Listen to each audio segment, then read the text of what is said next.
Welcome to AIO Tech Studio. In today's tutorial, we will see how to combine multiple Excel files in a folder and make a pivot report using Power Query.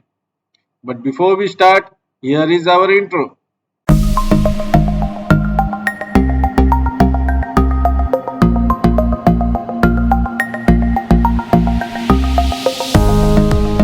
If you are finding us for the first time, do subscribe the channel and hit the bell icon to get notified whenever we upload a new video.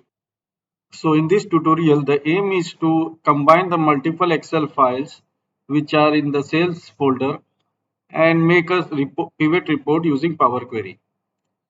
If you see, all the files have similar structures except for the month of May, where the last column is the region. In all other files, the last column is the sale amount. Before we start the setup process, we will exclude two files from our folder, one with the similar structure and one with the different structure. After the completion of the setup process, one by one we will add these files. Also, I will add two files of different extension to this folder which are irrelevant to this report. So let's start with our setup process which will be a one-time process. So let's begin. Firstly, you will need a blank Excel workbook. Go to the Data tab, click on Get Data, From File and select From Folder. Select the folder where all your Excel files are and open it. This will open up a window which will give the list of all the files available in the folder. If you think your folder is clean and the data inside the Excel file is clean, you can go directly combine and load. But since we have to do some transformation for the folders as well as the data inside the Excel file, we will go with the transform data. This will open up the Power Query. Inside the Power Query editor, on the left side, you can see the queries. On the right side, you can see the query settings. Below the properties, there are applied steps. This window is very important. You can see the transform data step by step. And in the middle, you can preview the transform data. So the first and foremost step will be to remove unwanted files. With the list, I need only the files which names contains sales and has the extension XLSX. So we will click on the down arrow, go to text filter and click on contains. This will pop up the filter row window. Go to advanced, select the column name, contains and value sales. Second logic, select the extension which equals .xlsx and click on OK. This will remove all the unwanted files from the list. Also, Power Query has added a second step to it named filter rows. You can preview the source also and the filter also by clicking on the step. You can rename this step remove unwanted files. Every step formula can be seen in the formula bar. Now the next step will be to combine the data from the Excel file. For that, go to the content and click on double down arrow. This will combine all the data together. This will open up the combined file window. Here, Power Query will ask for the sample file. You can go with the first file or select any of the file. Since our structure is similar, I will go with the first file. And since our data lies in the sheet number 1, I will select sheet number 1. Whatever steps we select for this sample file, it will apply to all the files. I'll click on OK. Power Query has added some queries to this list and also applied some few steps. Our last step was remove unwanted files. Power Query has added 6 steps to it. We might have to remove some step, but before that we will go to check the sample files and make some tweaks to the sample file as well.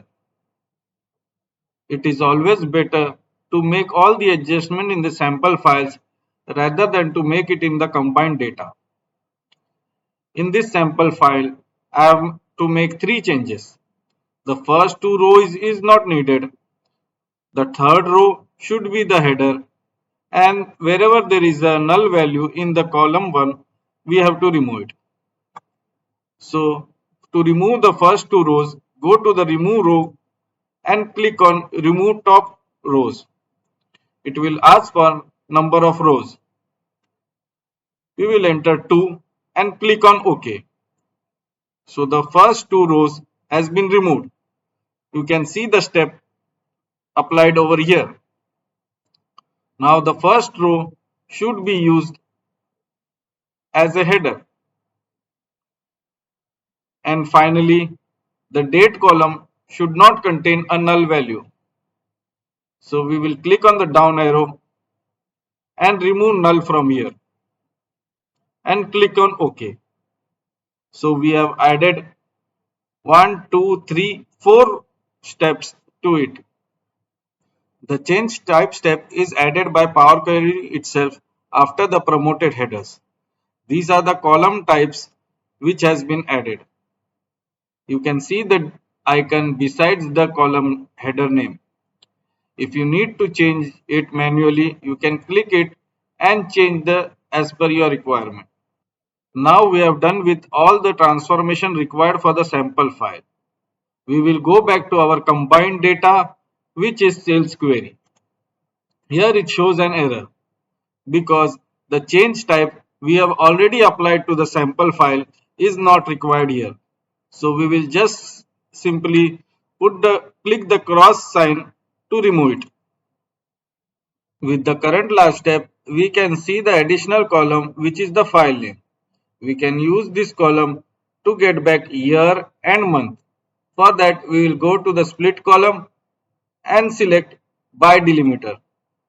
It will ask for the delimiter. So we will write dash and click on OK. This will split it into 3 columns: year, month, and the sales. The next step will be to rename the first 2 columns and remove the third column. So I will go to the column header, right click on it and rename year. Go to the second column, right click it and rename month number. And select the third column and click on remove column. This will remove the column. Now our combined data looks perfect and it's ready to export. For that we will go to close and load and click on close on load. Power Query has added a separate sheet named sales with all the combined data as previewed in the last applied step of the Power Query. If you don't need a combined table, you can skip this step and directly make a pivot table using the close and load to button. I will change the format of the date column and make it to short date. If you want to make any changes in the Power Query, go to the Query tab and click on Edit. It will take you back to the Power Editor. You can also change the properties by clicking on the properties. If you want to refresh it, you can change the minutes over here. Also, you can refresh the data when opening the file. Now we will create a simple pivot report from this table. For that, first we will click inside the table, go to the Insert tab and click on Pivot Table. Our table range is selected as sales. And we will put the pivot table in the existing worksheet. We will click the icon, go to sheet number 1 and click a cell in sheet number 1 and click on OK.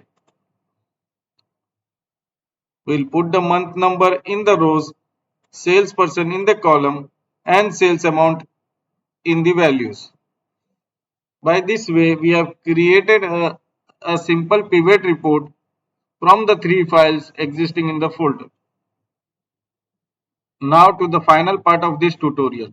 I have added one file which I have removed previously, which is the 2021-04 sales. Do remember this file has a similar structure to all the previous files. We'll go back to our table and let's see, we do not have the month of 4 in our table. So we'll go to the query and just click on refresh. This will take all the data from the file number 4 and add it to the table. Now I have added 2021-05 sales file to this folder. You remember this file has a different structure. The region column is the last column. We'll go back to our table and see that month number 5 is not added. We'll go to the query and click on the refresh button.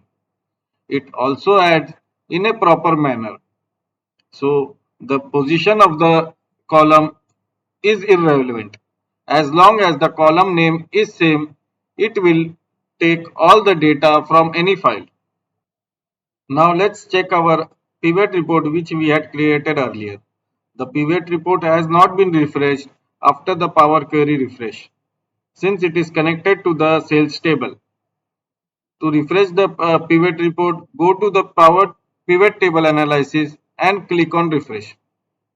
This will take the data from the sales table and make necessary changes. I hope you like this video. Give your thoughts in the comment section. Subscribe to this channel and share this video with your friends.